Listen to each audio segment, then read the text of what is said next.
Hello everyone, today I'm going to be drawing a mermaid, and these were some of my sketches before I dove into the actual project. I tried some color schemes using Crayola markers and watercolor.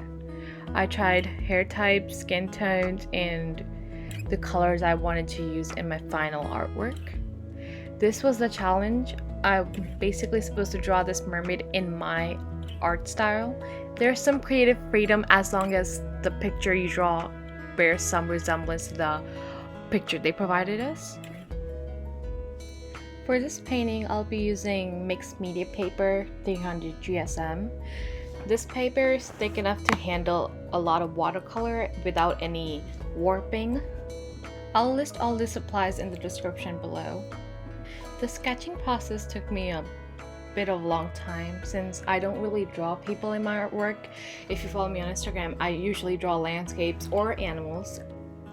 Just a warning, my head might bop in the frame time to time, just ignore that. I had such a hard time with this piece. I wasn't satisfied with the hair, the eyebrows, the length of tail. It was just a big mess. It actually took me 4 hours to finish this piece. And I think the process might have been faster if I just knew what silhouette I wanted to go with. Something about the hair just wasn't sitting right with me. I don't know how many attempts I might have given it, but it was a long and hard process.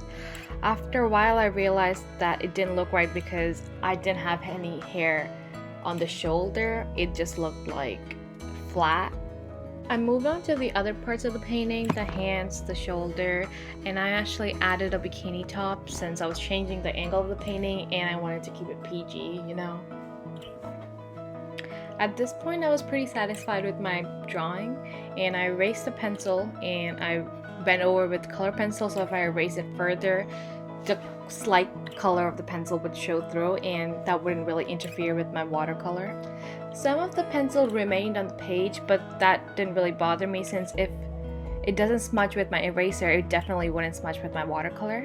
I started to paint the tail a little blue color and also the bikini top. Actually, I can't even remember the last time I ever painted a mermaid. It might have been 5th grade, but I'm not really sure if I ever did. So this was definitely kind of a first. I painted the hair a pale shade of pink. Even though the picture had a purple color, I wanted to be a bit warmer than that. The idea here was that the pink and blue would provide each other with a contrast, whereas the purple and the blue would smudge up together and wouldn't make up for an interesting painting. I still preserved the idea of the purple hair by providing purple shadows to the pink hair and also purplish bluish shadows to the tail as well. I'm now adding my shadows to the tail and the hair as well. It really makes it pop out a bit more and brings the painting to life. My light source in this painting is the glowing orb in her hand, so all the shadows will be away from the orb as the highlights would be towards the orb, as you can see as I paint her skin. The good thing about watercolor is that you don't really need a lot. You only need your 3 primary colors with the black and 1 paintbrush. In fact, I only used this single paintbrush for the whole painting and it worked out to be fine. I didn't even notice it actually. I'm now adding pink shadows to my hair, and this part looks good, but I'm gonna ruin it by overdoing the shadows. I just never know when to stop. I build up my colors by adding more layers to the tail, darker layers, so it seems that there's more depth to the painting. And then I add more shadows to the skin and try to draw the lips, but I ruin it.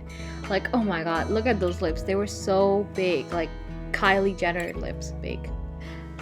This is where things took a turn. In an attempt to fix the painting, I tried to soak up the pigment using the water on the paintbrush, but that didn't really work out. So I had to pull up my acrylic paints and I mixed my white acrylic paint with the currently mixed tan watercolor paint, and this gave me a sort of a gouache-like look. Even though I wasn't planning on doing this, I think it looks better when it's opaque. It was honestly a fluke. I wasn't really planning on using my acrylic paints in this illustration, but it worked out to be fine, and I just went over the whole mermaid, so the whole design was more opaque. I also added purple shadows to the whole painting. I think it just made it look more cartoony and the look I was going for. I think this is just proof that I need to work on my watercolor skills a bit more. I used to be really good at it, but then I started acrylics, and you have to use different techniques with different kinds of paint. So I keep forgetting the techniques I learned for watercolor when I move to acrylics and when I do back and forth. I add an opaque pink layer to the hair, and I also add more shadows to the end of the tail so it seems more cohesive with the rest of the tail.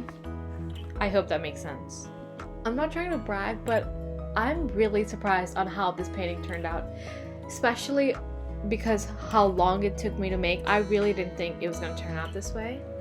Now I'm just re-adding the purple shadows to the hair that were lost after I added the pink layer, and I'm really liking this, guys. I don't know how to emphasize this enough. And I also add the pink shadows again and give it more depth. I move my attention to adding the highlights to the painting. I start with the tail. I add like a bright and blue color, and then I fix up my orb to like a more lighter shade of yellow. I also add lighter pink highlights to the hair so there's some dimension to it. I did the same shade of pink to give more highlights to provide some variety to the hair. Honestly, the hair was the hardest part of the painting. I kid you not. I just wanted this flowy kind of feel, but I didn't really know what I was looking for. Don't be surprised, YouTube didn't glitch. My phone just died, so I never got to record the rest of the highlights. And I'm really pissed because those highlights made the painting come to life. And I'm also pissed that you guys didn't get to see me freehand draw this perfect circle. I kid you not, I did not use any kind of paper plate or anything. It was purely freely drawn. I was planning on calling this painting done after finishing the circle and adding all the orange highlights, but I will notice as I am almost about to finish that I made this orange streak on the side of the painting. I don't know if you see it. It's right there. And I also smudge it a bit, but then I realized that I can't fix it, so I just make more of those streaks. And I make these swirlies just to blend in my first mistake. I don't really like how the swirls look. I think it was much better without them, but I can't really do anything about it. I also just noticed there was some like weird noise in the last 10 seconds right before this, and I don't really know what that was from, but just ignore that. So currently I add more of the red shadows to the swirlies that I just made, and here's the finished product. I really like how this turned out, and it was quite refreshing to move away from acrylics for once and try watercolor / gouache again. I hope you guys enjoyed this video. Please leave a like and subscribe, and I'll see you guys later.